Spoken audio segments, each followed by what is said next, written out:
नमो भगवते वासुदेवाय नमः। नमस्कार दोस्तों, सनातन धर्म की जय हो।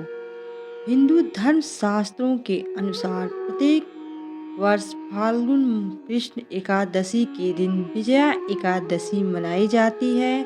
यह एकादशी इतनी अधिक महत्वपूर्ण मानी गई है कि इसका महत्व एवं कथा सुनने और पढ़ने मात्र से समस्त पाप नष्ट हो जाते हैं। फाल्गुन मास की यह एकादशी मर्यादा पुरुषोत्तम श्री राम से जुड़ी हुई है। इस व्रत के प्रभाव से मनुष्य को हर क्षेत्र में विजय प्राप्त होती है। इस वर्ष 6 मार्च 2024 को विजया एकादशी पड़ रही है। दोस्तों, यदि चैनल पर नए हैं तो कृपया चैनल को सब्सक्राइब करके बेल आइकन को प्रेस कर लीजिए, जिससे आप सदैव सनातन धर्म से जुड़े रहेंगे। तो दोस्तों, आइए हम विजया एकादशी व्रत कथा का श्रवण करते हैं। इसे बहुत ही शांत एवं प्रसन्नचित मन से सुनिएगा। विजया एकादशी के कथा के अनुसार त्रेता युग में भगवान मर्यादा पुरुषोत्तम श्री रामचंद्र जी को जब 14 वर्ष का वनवास हो गया, तब वे श्री लक्ष्मण तथा सीता जी सहित पंचवटी में निवास करने लगे। वहां पर दुष्ट रावण ने जब सीता जी को हरण किया, तब इस समाचार से श्री रामचंद्र जी तथा लक्ष्मण अत्यंत व्याकुल हुए और सीता जी की खोज में चल दिए।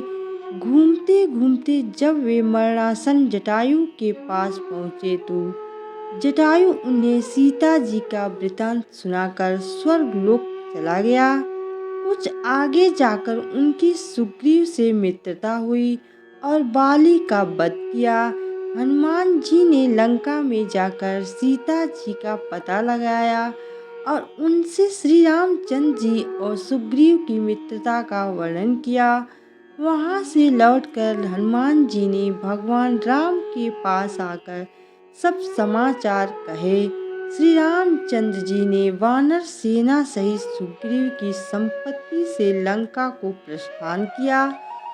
जब श्री रामचंद्र जी समुद्र से किनारे पहुँचे, तब उन्होंने मगरमच्छ आदि से युक्त उस अगाध समुद्र को देखकर लक्ष्मण जी से कहा कि इस समुद्र को हम किस प्रकार से पार करेंगे।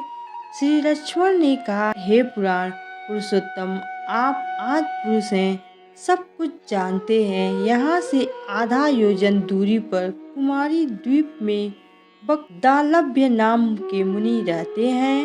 उन्होंने अनेक ब्रह्मा देखे हैं। आप उनके पास जाकर इसका उपाय पूछिए। लक्ष्मण जी के इस प्रकार के वचन सुनकर श्री रामचंद्र जी बकदालभ्य ऋषि के पास गए और उनको प्रणाम करके बैठ गए।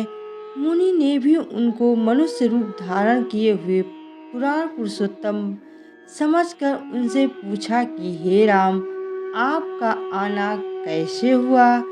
रामचंद्र जी कहने लगे, हे ऋषि, मैं अपनी सेना सहित यहाँ आया हूँ और राक्षसों को जीतने के लिए लंका जा रहा हूँ। आप कृपा करके समुद्र पार करने का कोई उपाय बतलाइए। मैं इसी कारण आपके पास आया हूँ। बकदालभ्य ऋषि बोले कि हे राम, फाल्गुन मास के कृष्ण पक्ष की एकादशी का उत्तम व्रत करने से निश्चय ही आपकी विजय होगी।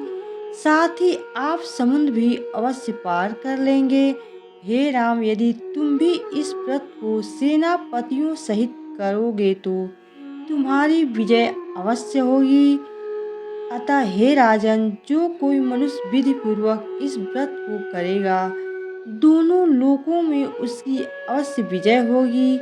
श्री ब्रह्मा जी ने नारद जी से कहा था कि हे पुत्र, जो कोई इस व्रत के महत्व को पढ़ता है या सुनता है, उसको वाजपेय यज्ञ का फल प्राप्त होता है। इस तरह रामचंद्र जी ने ऋषि के कथानुसार इस व्रत को किया और इसके प्रभाव से दैत्यों पर विजय पाई। नमस्कार दोस्तों, यह विजय एकादशी व्रत कथा आप लोगों को कैसी लगी कमेंट करके ज़रूर बताएं तथा वीडियो को लाइक और अभी तक चैनल को सब्सक्राइब नहीं किया है तो कृपया चैनल को सब्सक्राइब कर लीजिए।